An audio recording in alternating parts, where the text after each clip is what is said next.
Mathura has drawn devotees to the city for millennia. Today, of course, is no exception. People flock to the city to pay their respects to Lord Krishna at his place of birth. This has drawn businesses as well to come to the Krishna Janmasthan. We have with us now another very special guest. Kapil Sharma is joining us live. He is General Secretary of the Shri Krishna Janmasthan Seva Sansthan Trust. He, of course, is joining us for a conversation on the temple and also how it affects and impacts the city of Mathura. Kapil Sharma ji, welcome to the show. Thank you so much for being with us today. The Krishna Mandir, sir, has had a long history. Some of the history we've, of course, told our viewers as well. But I want you as well to tell our viewers more about the struggles involved in the creation of the Mandir, as we've seen today in our ground report earlier, as you see, because you are, of course, a trustee, and as devotees see when they flock to Mathura. देखिए, भगवान श्री कृष्ण का जन्म आज से लगभग 5248 वर्ष पूर्व हुआ था। रोम रोम प्रति लागे कोटि कोटि ब्रह्मांड, जिसके एक रोम से अनंत कोटि ब्रह्मांडों का जन्म हुआ जी। उस अजन्मे ने जन्म लिया था मथुरा, जिसको आज हम कृष्ण जन्मभूमि के रूप से जानते हैं। वहाँ पर प्रथम मंदिर का निर्माण भगवान श्री कृष्ण के ग्रेट ग्रैंडसन प्रपौत्र ब्रजनाभ जी ने कराया था, जो बहुत ही भव्य और दिव्य मंदिर था। कालांतर में अनेकों बार मंदिरों का निर्माण हुआ, विध्वंस हुआ, रेनोवेशन हुआ, जीर्णोद्धार हुआ। जो प्रमाणिक रूप से आखिरी मंदिर था वो ओरछा के राजा बीर सिंह बुंदेला जी ने वहाँ पर बनवाया था जहांगीर के कार्यकाल में, जहांगीर के शासनकाल में, जिसको 1668 में औरंगजेब ने उस मंदिर को तोड़ा। उसकी सामग्री से उसी स्थान पर ईदगाह का निर्माण कराया। और ऐसे भी फरमान है उनके, जिसमें जो भगवान श्री कृष्ण की सालिग्राम शिला से बनी हुई दिव्य मूर्ति थी, उसको आगरा की मस्जिद की सीढ़ियों में लगवा दिया। तो वो जो मस्जिद, जो ईदगाह है, कथित ईदगाह है, वो वास्तव में हमारे ठाकुर श्री केशव देव जी भगवान श्री कृष्ण की जन्मभूमि पर बनी हुई है। और वहाँ पर जो श्रद्धालु हैं, देखिए, एक होता है कि किसी के कोई नुकसान किया, एक होता है कि अपमानित करने के लिए हमारे भगवान श्री कृष्ण के दिव्य और भव्य मंदिर को तो तोड़ा ही, साथ में उस स्थान पर ईदगाह बनाकर करोड़ों करोड़ कृष्ण भक्तों को, सनातन धर्मावलंबियों को अपमानित करने की साजिश भी ऐसे आक्रांताओं और लुटेरों की रही है। जी, कि मुख्य स्थान क्या हैं उस इलाके में, उस क्षेत्र में, उस एरिया में? Kapil ji, what are the key sites there in that Krishna Janmabhoomi complex, और उन सब का महत्व क्या है? What is their significance? भगवान श्री कृष्ण की पवित्र जन्मभूमि के दर्शन के लिए जी हमारे राष्ट्र की विभूति गोलोकवासी पंडित मदन मोहन मालवीय जी पधारे। जब उन्होंने श्री कृष्ण जन्मस्थान के परिसर को देखा तो उनकी आत्मा रुदन करने लगी। वहाँ पर ईदगाह के रूप में एक ढांचा खड़ा हुआ था, जिसमें कभी कोई नमाज वगैरह उस समय नहीं होती थी। मुस्लिमों की भैंसें, गाय बंधी हुई थी, झोंपड़ियाँ बनी हुई थी। तो उस स्थान को देखकर पंडित मदन मोहन मालवीय जी को बहुत हार्दिक वेदना हुई। उन्होंने संत गोलोकवासी संत जुगल किशोर बिरला जी को निवेदन किया, परामर्श दिया कि इस स्थान पर भव्य कृष्ण मंदिर का निर्माण होना चाहिए। जब उस जमीन के बारे में जानकारी की गई तो पता लगा कि ये ज़मीन ईस्ट इंडिया कंपनी से बनारस के एक राजा पटनीमल जी ने नीलामी में खरीदी थी। जी। राजा पटनीमल के वंशजों से नाम मात्र के धनराशि को देकर, जो उन पे उस स्थान को बचाने के लिए जो मुकदमे चल रहे थे, उनका कर्जा हो गया था। उस धनराशि को देकर पंडित मदन मोहन मालवीय जी ने उस जमीन का बैनामा रजिस्ट्री कराई। बाद में 1951 में जब ट्रस्ट का निर्माण हुआ, ट्रस्ट बनाया गया श्री कृष्ण जन्मभूमि ट्रस्ट, तो उसमें यह जमीन सन्निहित हो गई। तो ये 13.36 एकड़ की ज़मीन है, जिसमें ये कथित ईदगाह भी शामिल है। ये इसका रेवेन्यू में, सरकारी रिकॉर्डों में हर जगह श्री कृष्ण जन्मभूमि ट्रस्ट का मालिकाना हक है। इसके ऊपर जितने भी टैक्स आदि हैं उसका भुगतान भी श्री कृष्ण जन्मभूमि ट्रस्ट ही कर रहा है। तो उस स्थान पर पंडित मदन मोहन मालवीय जी ने इस स्थान को बचाया, सेठ जुगल किशोर बिरला जी ने इस स्थान को बचाया, और ट्रस्ट ने बाद में धीरे धीरे यहाँ पर निर्माण कार्य शुरू किए। आज जिस भव्य और दिव्य श्री कृष्ण जन्मभूमि के आप दर्शन कर रहे हैं, वो बाद में श्री कृष्ण जन्मभूमि ट्रस्ट के मैनेजिंग ट्रस्टी बने गोलोकवासी संत जयदयाल जी डालमिया। जयदयाल जी डालमिया ने अथक प्रयत्न करके, धन की व्यवस्था करके न सिर्फ जन्मभूमि का जीर्णोद्धार कराया, वहाँ पर दिव्य और भव्य भागवत भवन का भी निर्माण उन्हीं के देखरेख में हुआ। उनके उपरांत श्री गोलोकवासी विष्णुहरि डालमिया जी कृष्ण जन्मभूमि ट्रस्ट के मैनेजिंग ट्रस्टी बने, और उन्होंने भी अपना संपूर्ण सामर्थ्य से भगवान श्री कृष्ण की जन्मभूमि के उत्थान जीर्णोद्धार के लिए प्रयत्न किया। और आपको जानकारी होगी कि राम जन्मभूमि आंदोलन के समय जब कथित बाबरी का ढांचा गिराया गया था, उस समय श्री कृष्ण जन्मभूमि ट्रस्ट के जो मैनेजिंग ट्रस्टी थे गोलोकवासी विष्णुहरि डालमिया जी, वो विश्व हिंदू परिषद के भी राष्ट्रीय अध्यक्ष थे। जी, कई परिवारों का, जैसे आप बता रहे थे, योगदान रहा है। How do you view the contributions of the several families that ultimately resulted in the construction of the मंदिर in मथुरा? उन सबका योगदान रहा है, इस वजह से आज वहाँ मंदिर है। नहीं तो जैसे आप बता रहे थे कि सैकड़ों साल पहले 2-3 बार जो मंदिर बने थे उनको तोड़े गए। देखिए, सभी का उल्लेख करना संभव नहीं है। कृष्ण जन्मभूमि की रक्षा के लिए हजारों लाखों लोगों ने अपना बलिदान दिया, अपने प्राणों की आहुति दी। हजारों लोगों ने, लाखों लोगों ने कार सेवा की। लेकिन हम अपने पूर्वजों के बलिदान पर कोई ना कोई पीढ़ी वहाँ पर निर्माण कार्य अवश्य देखती है। जैसे राम जन्मभूमि पर 550 साल में लाखों हमारे सनातनियों ने, राम भक्तों ने बलिदान दिया। हम बड़े भाग्यशाली हैं कि अपने पूर्वजों के बलिदान के फलस्वरूप जो आज राम जन्मभूमि का स्वरूप बना है, उसके हम दर्शन कर पा रहे हैं। तो निश्चित रूप से इसमें बहुत सारे लोगों का योगदान रहा। उन सबको अशेष वंदन और नमन। और आज जो कृष्ण जन्मभूमि आप देख रहे हैं, उसमें निश्चित रूप से पंडित मदन मोहन मालवीय जी, गोलोकवासी जुगल किशोर बिरला जी, गोलोकवासी जयदयाल जी डालमिया, गोलोकवासी श्री विष्णुहरि डालमिया जी के साथ साथ अनेकानेक महापुरुष हैं, जिनका अगर मैं नाम का उल्लेख करूंगा तो समय का निश्चित रूप से अभाव हो जाएगा। इस सबसे सीख क्या है? What is a lesson that we can draw here for modern day entrepreneurs, also for philanthropists getting involved in temple construction or mosque construction, sir? देखिए, मंदिरों का धर्म की ध्वजा को साधक और उपासक ही उठा पाते हैं। शासक के बस का नहीं है।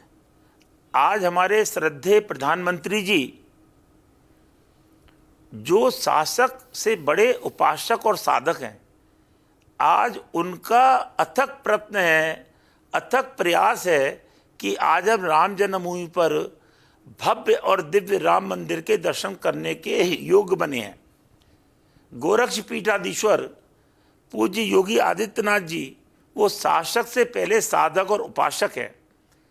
तो व्यवसायी जिसके हृदय में सनातन की भाव है, जिसके हृदय में राम कृष्ण और शिव हैं, वही इस प्रकार के पुण्य कार्यों में अपना योगदान दे पाते हैं।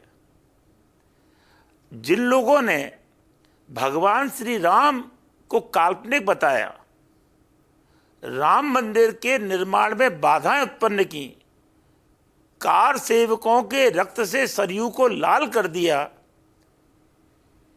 वह आज गिलानी से अपने अपने घरों में छुप के बैठे हुए हैं, प्रलाप कर रहे हैं। और जो सनातनी जिन्होंने बलिदान दिया राम जन्मभूमि के लिए, जिन्होंने आंदोलन किया, अनशन किया, वे आज अपने अपने घरों में, अपने अपने मंदिरों में, अपने अपने हृदय में, जगह जगह आज अयोध्या प्रकट हो रही है। आप देखेंगे कि 22 तारीख को, 22 जनवरी को भारतवर्ष के प्रत्येक सनातनी के हृदय में भगवान श्री राम श्री अयोध्या धाम का प्राकट्य होगा। जहाँ भी आप देखेंगे संपूर्ण भारतवर्ष, जो ये ऋषि मुनियों की भूमि है, ये आपको जहाँ आप रहेंगे वही आपको अयोध्या के रूप में दर्शन देगी। जी, क्या आपको लगता है कि जो राम मंदिर है अयोध्या में जिसका निर्माण होने जा रहा है, क्या आपको लगता है इसका बड़ा असर पड़ेगा? Further interest will be generated because of this in the Ayodhya Kashi Mathura corridor. देखिए, अयोध्या में भव्य और दिव्य राम मंदिर का जो स्वरूप आया है, ये भारत की आत्मा को बल प्रदान करने वाला है। राष्ट्रवाद को सनातन से अलग करके नहीं दे सकते। राम, कृष्ण और शिव ये भारत की आत्मा है। अगर इनको अलग कर देंगे तो ये भारत राष्ट्र आत्मा विहीन हो जाएगा। तो आज जो काशी का स्वरूप बना है, आज जो अयोध्या का स्वरूप बना है, ये हमारे भारत की संपन्नता के लिए मील का पत्थर साबित होगा। राम राज्य, सर्वे भवन्तु सुखिनः सर्वे सन्तु निरामया, इसकी तरफ हमारा एक बहुत ही महत्वपूर्ण कदम है। और हम सब बड़े हृदय से आभारी हैं अपने प्रभु श्री राम का कि उन्होंने आज हमारे श्रद्धेय प्रधानमंत्री जी के नेतृत्व में इस पुण्य कार्य को सफल किया। और आप देखेंगे कि अयोध्या जो एक धार्मिक तीर्थ नहीं होगा मात्र, ये भारत की आत्मा को जागृत करने का एक अद्भुत तीर्थ बनेगा। और क्या क्या किया जा सकता है? What more can be done to boost the spiritual tourism prospects of Mathura? क्योंकि बहुत पोटेंशियल है कपिल जी। देखिए, माननीय श्रद्धेय प्रधानमंत्री जी और हमारे श्रद्धेय मुख्यमंत्री योगी आदित्यनाथ जी महाराज निरंतर हमारे धार्मिक क्षेत्र, धार्मिक तीर्थों के विकास के लिए प्रयत्नशील हैं। हमारे पर्व त्योहारों को स्थापित करने के लिए प्रयत्नशील हैं। आज जब मथुरा में कृष्ण जन्माष्टमी मनाई जाती है तो संपूर्ण वो जन्माष्टमी जो है मात्र कृष्ण जन्मभूमि के परिसर के अंदर नहीं होती, संपूर्ण व्रज में मनाई जा रही है। ये कैसे संभव हुआ? ये संभव हुआ क्योंकि देव सत्ता चल रही है भारत में, उत्तर प्रदेश में दिव्य सत्ता चल रही है। तो इस दिव्य सत्ता में निरंतर तीर्थों और हमारी संस्कृति के विकास और उत्थान के लिए कार्य किए जा रहे हैं। आज पर्यटन की दृष्टि से आप देखेंगे तो उत्तर प्रदेश नंबर 1 पर है। वाराणसी में लगभग 7 करोड़ श्रद्धालु गए, मथुरा में लगभग 6 करोड़ श्रद्धालु आए, और हमें विश्वास है कि अयोध्या में 10 करोड़ से अधिक श्रद्धालु आएंगे। इतने श्रद्धालु, इतने यात्री बिना तीर्थों में सुविधा उपलब्ध कराए संभव कैसे थे? ये तो हम निश्चित रूप से अभिनंदन, वंदन, नमन करते हैं इस दिव्य और देव सत्ता का, जिन्होंने तीर्थों में इस प्रकार की सुविधाओं का विकास किया कि आज सनातन धर्मावलंबी हिंदू अपने तीर्थों में गर्व से जा रहे हैं, सुरक्षा की भावना के साथ में जा रहे हैं। उनको पता है कि वहाँ पर हमको जाएंगे तो आध्यात्मिक वातावरण मिलेगा, हम वहाँ जाएंगे तो सुविधाएं मिलेंगी, वहाँ जाएंगे तो जिस भावना को हम हृदय में लेके जा रहे हैं उसकी वहाँ पर पुष्टि होगी। मैं आपसे ये भी जानना चाहूँगा कि जो विकास कार्य हुआ है, ये जो मंदिर हम देख रहे हैं बहुत ही खूबसूरत अब बना है, और जो क्षेत्र उसके इर्द गिर्द हैं वो भी पूरी तरह से बदल रहे हैं। इस सब से लोगों पर क्या असर हुआ है? How is it help the people of Mathura? उनका उठान कैसे हो पाया है? How is all of this impacted the local people there, जो स्थानीय लोग हैं मथुरा के? देखिए, भारत की जो अर्थव्यवस्था है, अगर आप प्राचीन अर्थव्यवस्था की बात करें तो एक काल वह था जब मथुरा में मुद्रा के रूप में जवाहरात स्वीकार किए जाते थे, स्वर्ण सिक्के स्वीकार नहीं किए जाते थे। हमारी अर्थव्यवस्था में धार्मिक पर्यटन का बहुत बड़ा योगदान है। अगर हमारे धार्मिक क्षेत्र, तीर्थों का विकास होगा, धार्मिक पर्यटन बढ़ेगा, तो आप देखेंगे कि भारत पुनः सोने की चिड़िया बनेगा। आज मथुरा में यदि हम मंदिरों को अलग कर दें तो मथुरा की अर्थव्यवस्था है कहाँ? आज मथुरा में लाखों लाख जो निवासी हैं ब्रज के, वो मंदिरों पे आधारित कार्यों से ही तो जीविकोपार्जन कर रहे हैं। आज कोई भगवान की पोशाक बना रहा है, कोई पुष्प बंगला बना रहा है, कोई भगवान के आभूषण बना रहा है, कोई मालाएं बना रहा है, कोई गेस्ट हाउस बना रहा है। तो आज संपूर्ण हमारे भारत की इकोनॉमी, हमारे भारत की अर्थव्यवस्था मंदिरों पे बहुत बड़े स्तर पे आधारित रही है। हमने हमेशा कहा कि भारत की अर्थव्यवस्था कृषि आधारित है, ये निश्चित रूप से सही है, लेकिन हमारे भारत की अर्थव्यवस्था धर्म आधारित भी है। यदि धर्म का विकास होगा, धर्म का उत्थान होगा, तो हमारी अर्थव्यवस्था निश्चित रूप से ऊपर जाएगी और हमको कोई सोने की चिड़िया बनने से पुनः नहीं रोक सकता। कृष्णम वंदे जगत गुरुम, भारत जगत गुरु जब ही बनेगा जब हमारा आध्यात्मिक विकास होगा, हमारा धार्मिक विकास होगा, हमारा नैतिक विकास होगा और हम जो है अपनी सनातन संस्कृति से जुड़ेंगे। आगे का रास्ता क्या है कपिल जी? मेरा आखिरी सवाल आपसे, आगे का रास्ता क्या है? What further development of the Krishna Janmabhoomi complex can be done? What must be the priority now? अब फोकस किस चीज़ पे होनी चाहिए और क्या कुछ अभी बाकी है जो किया जा सकता है? देखिए, कृष्ण जन्मभूमि ये एक परिसर में हम सीमित करके नहीं देख सकते। संपूर्ण व्रज 84 कोस भगवान श्री कृष्ण की लीलाओं से जुड़ा हुआ है। उसके लिए हमारे पूज्य योगी आदित्यनाथ जी महाराज, हमारे मुख्यमंत्री जी ने बहुत बड़ी योजना पर कार्य शुरू कर दिया है। उत्तर प्रदेश ब्रज तीर्थ विकास का गठन हो चुका है।